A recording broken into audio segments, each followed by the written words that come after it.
எல்லா புகழும் அல்லாஹ் ஜல்ல ஷானுஹு வ தஆலா ஒருவனுக்கே உரித்தாகட்டுமாக. நமது நாயகம் முஹம்மது ரசூலுல்லாஹ் ஸல்லல்லாஹு அலைஹி வஸல்லம் அவர்களின் மீதும் அவர்களின் சத்திய வாழ்க்கையை பின்பற்றி வாழ்ந்த சஹாபாக்கள், தாபிஈன்கள், தபஉ தாபிஈன்கள், நாதாக்கள், ஷுஹதாக்கள், நல்லோர்கள், சாலிஹீன்கள் நம் அனைவரின் மீதும் அல்லாஹுவின் அன்பும் அருளும் என்றென்றும் நிரந்தரமாக நின்று நிலவட்டுமாக. அல்லாஹு ஜல்ல ஷானுஹு வ தஆலா தனது திருமறையில் ஒரு வசனத்தில் இன்னமா அம்பாலுக்கும், உங்களுக்கு இந்த உலகத்தில் கொடுக்கப்பட்டிருக்கக்கூடிய பொருளாதாரங்கள், செல்வங்களும், அவுலாதுக்கும், உங்களுடைய குழந்தை செல்வங்கள் இரண்டுமே சோதனை என்று தனது திருமறையில் அல்லாஹ் சொல்லி காட்டுகிறார். மனித வாழ்க்கையில் ஒரு மனிதனுக்கு கிடைக்கக்கூடிய செல்வமும் அவனிடத்தில் இருக்கக்கூடிய பொருளாதாரமும் அவனை சோதிப்பதற்காகத்தான் நாம் கொடுத்தோம் என்கிறார். குழந்தை செல்வத்தையும் அவனை சோதிப்பதற்காகத்தான் கொடுத்தோம் என்கிறார். உலக வாழ்க்கையில் அல்லாஹ் சில பேருக்கு வசதிகளை கொடுப்பார், வாய்ப்புகளை கொடுப்பார், செல்வத்தை கொடுப்பான், செழிப்பை கொடுப்பான், அந்தஸ்தை கொடுப்பான், பதவிகளை கொடுப்பான், பட்டத்தை கொடுப்பான். இது எல்லாம் அவனை சோதிப்பதற்காக என்று சொல்லுகிறான். சில பேருக்கு பதவிகள் கிடைக்காது, பட்டங்கள் கிடைக்காது, வசதிகள் இருக்காது, வாய்ப்புகள் இருக்காது, கஷ்டத்தில் இருப்பான், சிரமத்தில் இருப்பான். இதுவும் அவனுடைய சோதனை தான். செல்வத்தை கொடுப்பதும் சோதனை, செல்வத்தை எடுப்பதும் அவனுடைய சோதனை என்கிறார். அவன் கொடுத்தும் சோதிப்பான், எடுத்தும் சோதிப்பான். இரண்டு நிலையிலும் மனிதன் எப்படி நடந்து கொள்கிறான் என்பதை பொறுத்து தான் வெற்றியாளர்கள் தீர்மானிக்கப்படுகிறார்கள். அல்லாஹ் இந்த உலகத்தில் ஒரு மனிதனுக்கு செல்வத்தை கொடுத்திருப்பதால், வசதியை கொடுத்திருப்பதால், பதவிகளை கொடுத்திருப்பதால் அவன் மனிதர்கள் உயர்ந்தவன் என்பது பொருள் அல்ல. ஒரு இடத்தில் பொருளாதாரம் இல்லை, கஷ்டத்தில் இருக்கிறான், சிரமத்தில் இருக்கிறான், கடலில் சிக்குண்டு கிடக்கிறான் என்பதால் அவன் அல்லாஹ்வின் சோதனைக்கு உட்பட்டவன், அவன் மனிதர்களில் தாழ்ந்தவன் என்கின்ற கருத்தும் இல்லை. கொடுக்கப்பட்டவன் உயர்ந்தவன் என்றோ, கொடுக்கப்படாதவன் தாழ்ந்தவன் என்றோ இஸ்லாம் போதிக்கவில்லை. அல்லாஹ்வின் கண்ணோட்டத்தில் இருவரும் சமம்தான். சில நேரங்களில் கொடுக்கப்பட்டவனை விட கொடுக்கப்படாதவன் சிறந்தவனாகி விடுவான். சாரவா என்ற ஒரு நபித்தோழர் நாம் அடிக்கடி கேள்விப்பட்ட நிகழ்வு தான். முன்னொரு காலத்தில் கொஞ்சம் வசதியோடு இருந்தால், வாய்ப்புகளோடு இருந்தால் தொழுகையில் சரியாக கலந்து கொள்வார். எல்லா தொழுகையும் ஜமாத்தோடு நிறைவேற்றுவார். பொதுவாகவே பெருமானாரின் வழக்கம் தொழுகைக்கு பின்னால் சில உபதேசங்களை சஹாபாக்களுக்கு நிகழ்த்துவார்கள். சில பிரார்த்தனைகளில் பெருமானார் ஈடுபடுவார்கள், சில திக்ருகளில் பெருமானார் பங்கெடுப்பார்கள். எல்லா நபித்தோழரும் அதில் பங்கெடுப்பார்கள். சாலவா தொழுகைக்கு வருவார், நபியின் சபையில் அமர்ந்திருப்பார், சபை கொடுக்கின்ற போது தனது இல்லம் நோக்கி செல்வார். இது அவருடைய அன்றாட வளமை. ஆனால் ஒரு காலத்திற்கு பின்னால் தொழுகைக்கு வருகிறார், பெருமானார் சலாம் கொடுக்கிறார்கள். சலாம் கொடுத்த அடுத்த நொடி தனது இல்லம் நோக்கி சென்று விடுகிறார். தொழுகைக்கு வருகிறார், தொழுதவுடன் வீட்டிற்கு சென்று விடுகிறார். அவர் அந்த மற்ற நிகழ்வுகளில் பங்கெடுப்பதில்லை, உபதேசங்களில் அமர்வதில்லை. இதை பெருமானார் ஸல்லல்லாஹு அலைஹி வஸல்லம் அவர்கள் கவனிக்கிறார்கள். என்ன ஆணை சஹாபாவுக்கு, ஏன் இப்படி நடந்து கொள்கிறார்? தொழுகை முடித்தவுடன் சென்று விடுகிறாரே. தன் தோழர்களிடத்தில் சொல்லி சாலபாவை அழைத்து வர சொல்கிறார்கள். சாலபா வந்தார். பெருமானாரின் சபையில் நபிகள் நாயகம் ஸல்லல்லாஹு அலைஹி வஸல்லம் அவர்கள் சாலபாவிடத்தில் விசாரிக்கிறார்கள். சாலபா, உங்களுக்கு என்ன ஆனது? ஏன் இப்படி மாறி போனீர்கள்? எப்போது பள்ளிக்கு வருவீர்கள், தொழுகையில் பங்கெடுப்பீர்கள், சபை இருக்கின்றவர்களும் தாங்களும் அமர்ந்திருப்பீர்கள், சபை முடிந்ததற்கு பின்னால் தான் எழுந்து செல்வீர்கள். ஆனால் கடந்த சில நாட்களாக சபைக்கு வருகிறீர்கள், தொழுகை முடிந்து சலாம் கொடுத்தவுடன் எழுதி சென்று விடுகிறீர்களே. சாலவா, ஏன் உங்களில் நடவடிக்கை இப்படி ஒரு மாற்றம் என்று கேட்டபோது சாலவா சொன்னார், நாயகமே, எனக்காக துஆ செய்யுங்கள், எனக்கு துஆ செய்யுங்கள். காரணம், நான் வறுமையில் பிடிக்கப்பட்டிருக்கிறேன், சோதனைக்கு உள்ளாக்கப்பட்டிருக்கிறேன், மிக கஷ்டமான ஒரு காலத்தில் நான் சிக்குண்டு கிடக்கிறேன். சொல்லிவிட்டு சாலவா சொல்கிறார், பெருமானார் ஸல்லல்லாஹு அலைஹி வஸல்லம் அவர்களிடத்தில் என்னிடத்தில் உடுத்துவதற்கு கூட அழகான ஆடைகள் இல்லை. என் வீட்டில் நானும் எனது மனைவியும் உடுத்திக் கொள்வதற்கு ஒரு சரியான உடைகள் கூட இல்லை. அரைகுறை ஆடைகளோடு தான் நாங்கள் திரிந்து வருகிறோம். எனது இல்லால் தனது இல்லத்தில் அந்த அரைகுறை ஆடையால் தன்னை மறைத்துக் கொள்வார். நான் முழுமையான ஆடை அணிந்து கொண்டு பள்ளியில் தொழுகைக்காக வந்து கலந்து கொள்வேன். நாங்கள் சலாம் கொடுத்தவுடன் வேகமாக சென்று என்னுடைய முழுமையான ஆடையை என் மனைவிக்கு கொடுப்பேன். அதை அணிந்து கொண்டு அவள் தொழுகையை நிறைவேற்றுவார். அவ்வளவு கஷ்டத்தில் நான் சிக்குண்டு இருக்கிறேன் நாயகமே, துஆ செய்யுங்கள் என்று சொன்ன போது நபிகள் நாயகம் ஸல்லல்லாஹு அலைஹி வஸல்லம் அவர்கள் சொன்ன அந்த வார்த்தை சஅலவா, நினைவில் கொள்ளுங்கள். ஒரு அடியானுக்கு அல்லாஹ் செல்வத்தை கொடுத்து, அவன் கேட்டதை எல்லாம் கொடுத்து, வசதி வாய்ப்புகளை கொடுத்து, அவனை உயர்ந்த அந்தஸ்தில் அல்லாஹ் வைத்து அவன் நன்றி செலுத்தாமல் இருப்பதை விட கஷ்டத்திலும் சிரமத்திலும் கடனிலும் அல்லாஹ்வுக்கு நன்றி செலுத்தக்கூடிய அடியார்தான் மிக்க மேலானவர் சாணவா. நினைவில் வையுங்கள் என்று நபிகள் நாயகம் ஸல்லல்லாஹு அலைஹி வஸல்லம் பாடம் நடத்தினார்.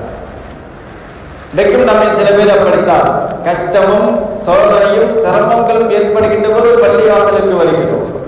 அல்லாஹ்வின் தொடர்பில் நம்மை ஆட்படுத்திக் கொள்கிறோம், அல்லாஹ்வை பிடித்து ஒழுக்குகிறோம். ஆனால் அந்த சோதனைகளிலிருந்து அல்லாஹ் நம்மை விடுவித்தால் பள்ளிவாசலை பார்த்து விடுகிறோம், தொழுகையை விட்டு விடுகிறோம். அதுவரையும் சரியாக தொழுகைக்கு வருவார், தொழுகையை பேணுதலாக நிறைவேற்றுவார், சுன்னத்துகளை தொழுகுவார், அல்லது அல்லாஹ்விடத்தில் மன்றாடுவார், துஆ செய்வார். ஆனால் வசதி வாய்ப்புகள் வந்த போது தொழுகையில் பங்கெடுக்கிறார், சலாம் கொடுத்தவுடன் சென்று விடுகிறார். துஆ செய்வதற்கு கூட, ரப்புக்கு நன்றி செலுத்துவதற்கு கூட நேரம் ஒதுக்க முடியாத அளவிற்கு மனிதன் தன்னை இந்த உலக வாழ்க்கையோடு ஆக்கிக் கொள்கிறான். அப்படிப்பட்ட மனிதர்களை பார்த்துத்தான் பெருமானார் பேசுகிறார்கள், நீங்கள் கொடுக்கப்பட்டு அல்லாஹ்வுக்கு நன்றி செலுத்தாமல் இருப்பதை விட ஒன்றுமில்லாமல் அல்லாஹ்வுக்கு நன்றி செலுத்தக்கூடிய வாழ்க்கை தான் மிக்க மேலானது. அல்லாஹ் இரண்டு செல்வத்தை சொல்கிறார், ஒரு பொருள் செல்வம், அது சோதனை என்கிறார், இன்னொன்று குழந்தை செல்வம். இங்கே நாம் கவனிக்க வேண்டிய விஷயம் இதுதான். குழந்தை செல்வங்கள் என்பதை அல்லாஹ் நமக்கு கொடுத்திருக்கிறார் சோதனையாக. சோதனை என்ற அடிப்படையில் தான் அல்லாஹ் கொடுத்திருக்கிறார். எத்தனையோ பேர் நம்மோடு திருமணம் முடித்தவர்கள் குழந்தைகள் இல்லை. அது அல்லாஹ் நாடியவர்களுக்கு தரக்கூடிய வெகுமதி என்கிறார். குழந்தை செல்வம் அது அல்லாஹ் யாருக்கு நாடுகிறானோ அவர்களுக்கு தான் தருகிறார். எத்தனையோ லட்சங்களை இன்றைக்கு செலவழிக்கிறார்கள் குழந்தைகளுக்காக. ஆனால் கொடுக்கப்பட்ட அந்த குழந்தையை மிகச்சரியாக வளர்ப்பதும், அவர்களுக்கு கல்வி கொடுப்பதும், ஒழுக்கம் கற்பிப்பதும், அவர்களை வளர்த்து ஆளாக்குவதும், இது அத்தனையும் உங்களுக்கான சோதனை. நீ எப்படி வளர்க்கிறாய் என்று பார்ப்பதற்காக அல்லாஹ் கொடுக்கிறார். அந்த குழந்தை செல்வங்களை நாம் எப்படி கையாளுகிறோம் என்று யோசிக்க வேண்டும். நமக்கு கொடுக்கப்பட்ட குழந்தை செல்வங்கள், அந்த குழந்தைகள் தான் நாளைய எதிர்காலத்தினுடைய இந்த வாழ்க்கையினுடைய நமது பின்னால் நமக்கு உதவிகரம் நீட்டக்கூடிய குழந்தைகளாக நாம் உருவாக்குவதற்கு நாம் கட்டாயம் சிறு வயதிலிருந்தே பழக்க வேண்டும். நம்முடைய குழந்தைகளுக்கு சிறு வயதிலிருந்தே ஒழுக்கம் கற்பித்து நாம் உருவாக்க வேண்டும். நபிகள் நாயகம் ஸல்லல்லாஹு அலைஹி வஸல்லம் சொல்வார்கள், இந்த உலகத்தில் நீங்கள் உங்கள் குழந்தைகளுக்கு கொடுக்கக்கூடிய செல்வங்களில் எல்லாம் ஆக சிறந்தது நல்லொழுக்கம் என்பார்கள். ஒரு தந்தை தன் குழந்தைக்கு தரக்கூடிய அன்பளிப்புகளிலேயே ஆக சிறந்த அன்பளிப்பு நல்லொழுக்கம் என்று நபிகள் நாயகம் ஸல்லல்லாஹு அலைஹி வஸல்லம் அவர்கள் பாடம் நடத்துகிறார்கள். இங்கே உங்கள் கவனத்திற்கு சொல்ல வருகின்ற செய்தி இதுதான். இன்றைக்கு அந்த நல்லொழுக்கங்கள் நம்முடைய குழந்தைகளிடத்தில் மேம்பட வேண்டும் என்று சொன்னால் மக்தப் மதரசாக்கள் அவசியம். குழந்தைகளை மதரசாக்களோடு நாம் பழக்கப்படுத்த வேண்டும். ஸ்கூலுக்கு அனுப்புறோம், நல்ல வசதியான ஒரு ஸ்கூல், நிறைய ஃபீஸ் கட்டி பெரும் பணக்கார குழந்தைகள் எல்லாம் படிக்கக்கூடிய ஒரு ஸ்கூலுக்கு நம்ம அனுப்பினாலும் கூட அங்கே கல்வி போதிக்கப்படுகிறது, ஒழுக்கம் கற்பிக்கப்படுவது. அந்த குழந்தை நகம் வெட்டி இருக்கிறானா அங்கே கவனிக்கப்படுவதில்லை. அவன் எப்படி சிறுநீர் கழிக்கிறான் அங்கே கவனிக்கப்படுவதில்லை. ஒழுக்கம் சார்ந்த கல்வி வேண்டும் என்றால் அது குர்ஆன் சார்ந்த கல்வியோடு தான் கிடைக்கும். மதரசாக்களில் போதிக்கப்படக்கூடிய கல்வி என்பது குர்ஆனை ஒரு குழந்தைக்கு சொல்லிக் கொடுப்பது மாத்திரமல்ல, குர்ஆனை தாண்டி நபிகள் நாயகம் ஸல்லல்லாஹு அலைஹி வஸல்லம் வரலாறுகளை அந்த குழந்தைகளுக்கு போதிக்கப்படுகிறது. சஹாபாக்களுடைய அந்த வரலாறுகள் அந்த குழந்தைகளுக்கு சொல்லிக் கொடுக்கப்படுகின்றன. அந்த குழந்தை மலம் ஜலம் எப்படி கழிக்க வேண்டும் என்பதும் சொல்லிக் கொடுக்கப்படுகிறது. மலஜலம் கழித்தால் அதை எப்படி சுத்தப்படுத்த வேண்டும் சொல்லிக் கொடுக்கப்படுகின்றன.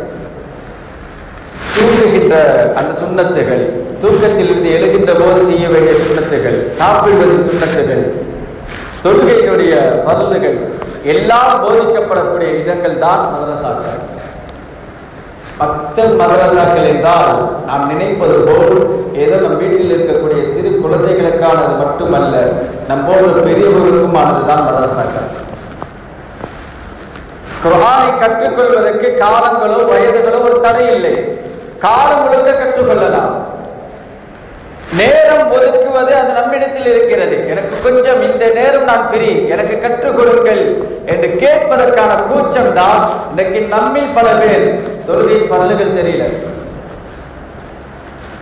தொழுகிறோம் ஆனால் தொழுகை பரலுகள் தெரிவதில்லை, சுண்ணத்துகள் தெரிவதில்லை. ஒழு செய்கிறோம், ஒழுவின் பரலுகள் சுண்ணத்துகள் தெரிவதில்லை. எந்த செயல் நிகழ்ந்தால் ஒழு ஒழியும் என்பது கூட நம்மில் பல பேருக்கு தெரிவதில்லை. வயதுக்கு வந்த வாலிபர் இன்னைக்கு 10வது 11வது 12வது படிக்கக்கூடிய பிள்ளைகள் நமது வீடுகளில் ஏராளமாக இருக்கிறார்கள். ஆனால் வேதனை என்ன தெரியுமா? வயதுக்கு வந்த அவர்கள், நமது வீட்டினுடைய அந்த பெண்கள், வாலிப பெண்கள், குளிப்பை எப்படி சரியா நிறைவேற்றணும் என்ற பர்லுகள் கூட தெரியாமல் வளர்கிறார்கள் என்றால் பெற்றோர்களாக நாம் தோற்று போய்விட்டோம் என்றார்.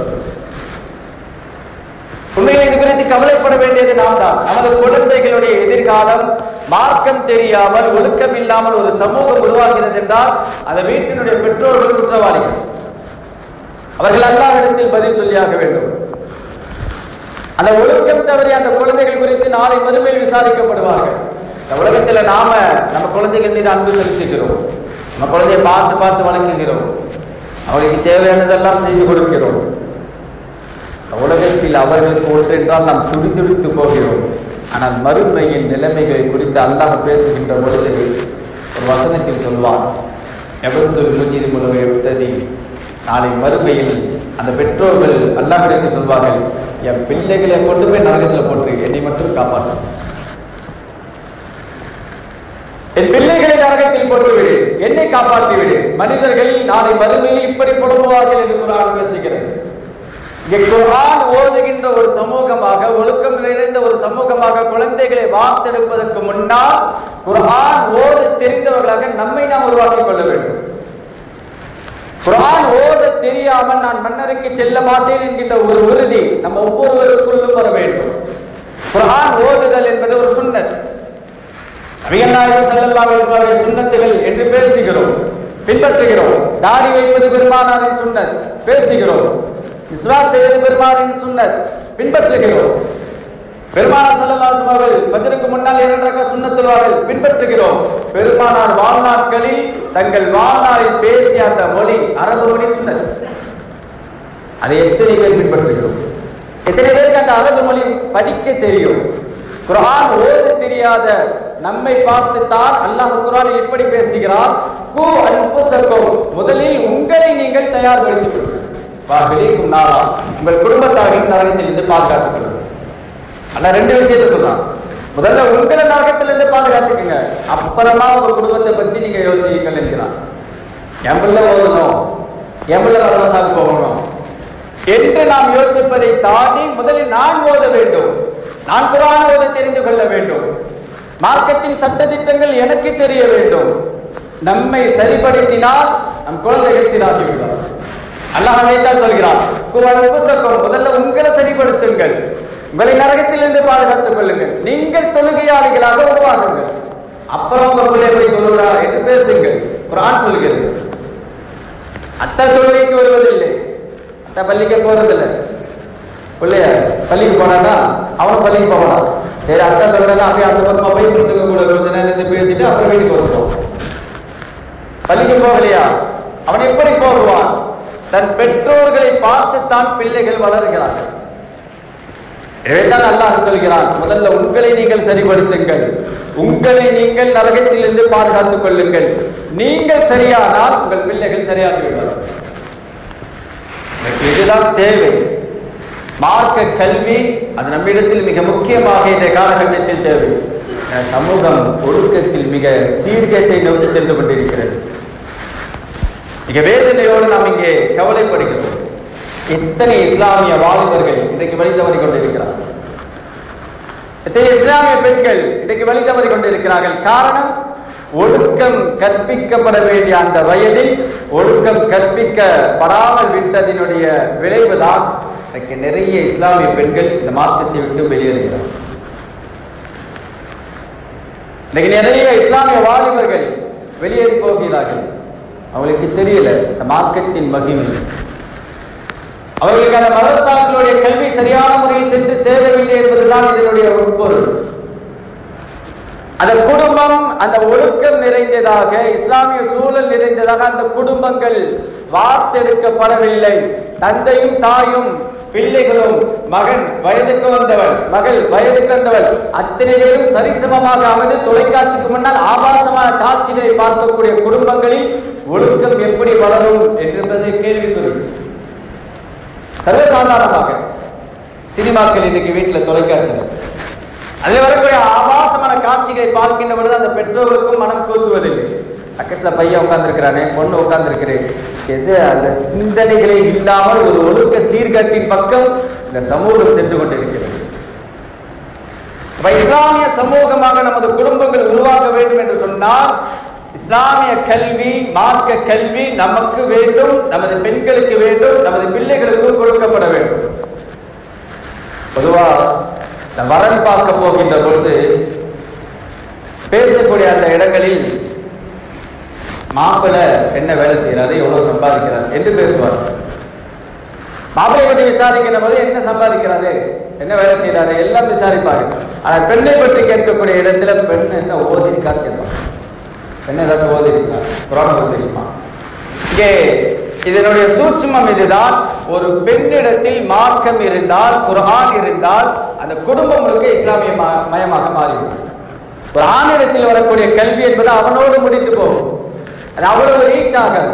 ஆனால் ஒரு பெண் அவள் மார்க்கம் உள்ளவராக, மார்க்க போதனை உள்ளவராக, ஒழுக்கம் நிறைந்தவராக இருந்தால் அந்த குடும்பமும் ஒழுக்கம் நிறைந்ததாக உருவாகும் என்பதை நம்முடைய நிகழ்வுகளின் வழியாக பார்க்கிறோம். ஆனால் இன்றைக்கு அந்த ஒழுக்கங்கள் தான் கேள்விக்குறியாக இருக்கிறது. எத்தனை இஸ்லாமிய சீர்கேடுகள்.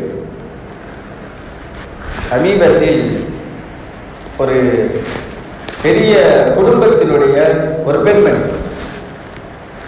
ஒரு குடும்பத்தினுடைய பெண்மணி மாற்று மதத்தவரின் கரங்களை பிடித்துக் கொள்கிறார்.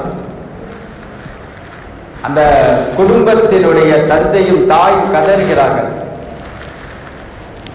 ஒரு கட்டத்தில் போலீஸ் ஸ்டேஷன்ல வச்சு சமரசம் நிகழ்ச்சி, அங்கே அந்த இன்ஸ்பெக்டர் கூப்பிட்டு வச்சு பேசுறாரு. சமரசம் பேச்சுவார்த்தையுடைய அந்த முடிவில் எவ்வளவோ அழுது அழுது பேசி பார்த்த அந்த தாய் அந்த பெண்ணின் காலில் விழுந்து விடுகிறார். ஒரு தாய் தனது மகளின் காலில் விழுகிறார். சமுதாயத்தில் தலை காட்ட முடியாது, ஊர்ல தலை காட்ட முடியாது, மன்றாடுகிறார். கால உதறிட்டு அந்த பெண்மணி போகிறார் என்று சொன்னால் இது எவ்வளவு பெரிய விளைவு என்பதை நாம் யோசிக்க வேண்டும். இத்தனை பெரிய சீர்கேடு. அப்படி போயிட்டு அந்த பெண்மணி வாழ்ந்து விடுவாளா? ஒரு பெற்றோரை நோவினை செய்துவிட்ட ஒரு வாழ்க்கை அது நிச்சயம் சொர்க்கத்தை பெற்று தராது. நபிகள் நாயகம் ஸல்லல்லாஹு அலைஹி வஸல்லம் எச்சரிக்கிறார்கள், எந்த மக்கள் தங்கள் பெற்றோர்களை நோவினைப்படுத்துவார்களோ லா யமூத்து மைத்தத்த ஸூ, நபிகள் நாயகம் ஸல்லல்லாஹு அலைஹி வஸல்லம் சொல்கிறார்கள், பெற்றோரை கண்ணியப்படுத்துபவனுக்கு இந்த உலகத்தில் கெட்ட மரணம் வராது என்கிறார்கள். அதே நேரத்தில் அது மறுபக்கம், பெற்றோரை நோவினைப்படுத்தினால், கஷ்டப்படுத்தினால், காயப்படுத்தினால் அந்த மனிதனின் மரணம் வரையிலும் அல்லாஹ் வேதனை தள்ளிப்பட மாட்டான் என்கிறார்கள். மறுமையில் வேதனை செய்யப்படுவது வேறு, இந்த உலகத்திலே அதற்கான தண்டனையை அல்லாஹ் கண்முன் நிதர்சனமாக கொடுப்பான் என்று நபிகள் நாயகம் ஸல்லல்லாஹு அலைஹி வஸல்லம் எச்சரிக்கிறார்கள். அந்த ஒழுக்கம் நிறைந்த சமூகமாக நமது சமூகம் உருவாக்க வேண்டும் என்று சொன்னால் மார்க்க கல்வி ஒவ்வொருவரும் அது குறித்து சிந்திக்க வேண்டும். குர்ஆன் ஓத தெரியல என்று நாம் ஒதுங்கி போய்விடக்கூடாது. ஒருவருக்கான முயற்சிகளை மேற்கொள்ள வேண்டும்.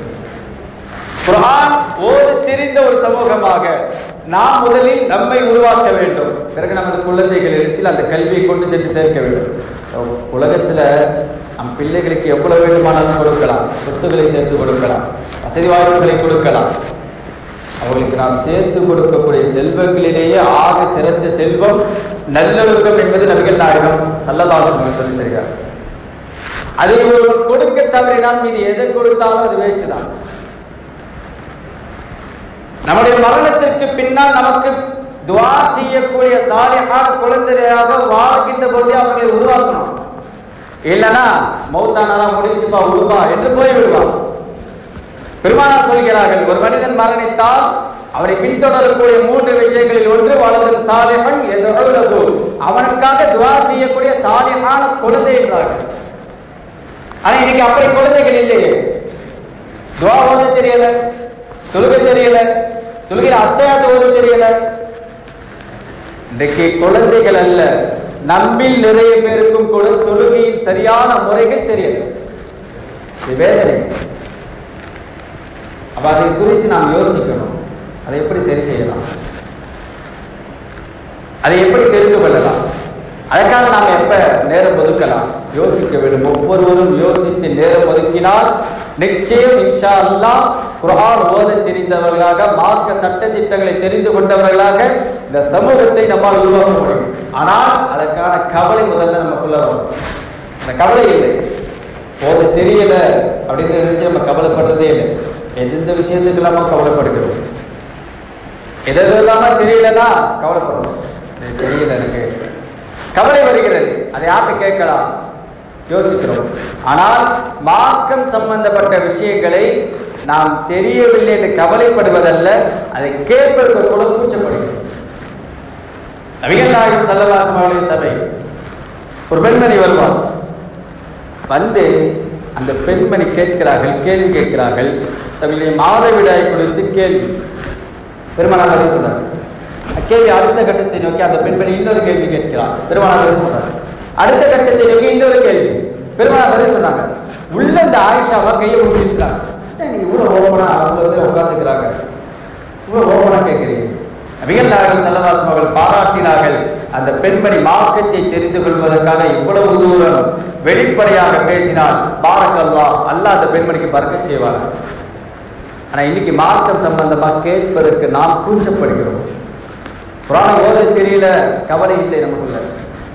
மார்க்க சட்ட திட்டங்கள் தெரியல, கவலைப்படுவதில்லை.